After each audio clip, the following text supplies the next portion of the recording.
Jeg har 2 børn, som er meget forskellige, og det har egentlig været ret fedt at opleve, hvordan de bliver set og hørt fagligt på forskellige vis, alt efter hvor de er henne. Det er sådan meget betryggende som forældre. Okay, og første scene. Jeg blev berømt på skolen. Så vil jeg sige, at have plads til alle. Ja. Mangfoldighed, mange forskellige typer af mennesker. Glæde.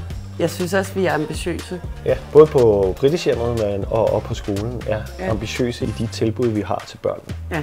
De arbejder rigtig meget på tværs af klasserne, så de kender hinanden på kryds og tværs af den årgang, de går i. Det er en kæmpe kvalitet. Og så kender man også lærerne rigtig godt, og de er altid søde og venlige, og man er velkommen som forældre. Det, der kendetegner, det er, at vi har et sådan stærkt og tillidsfuldt samarbejde.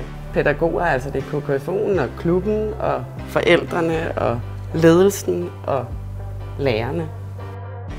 Noget af det, som er attraktivt ved Guldberg, synes jeg, er, at vi har udeskole. Ja.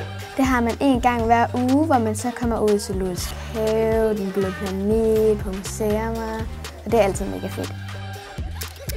Hjem, ude, hjem-princippet, hvor vi forbereder børnene, tager ud og lærer, og så kommer vi tilbage, og så bearbejder vi.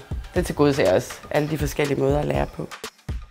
Men noget af det, vi har opdaget, som har været nogle af de store kvaliteter, udover at skolen er en kvalitet i sig selv, har været fritidshjemmet, som er helt fantastisk her på Guldberg Skole.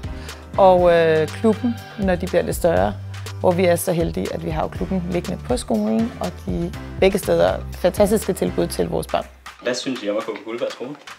Det er perfekt. Det er dejligt. Det er rigtig dejligt. Ja, det gør meget.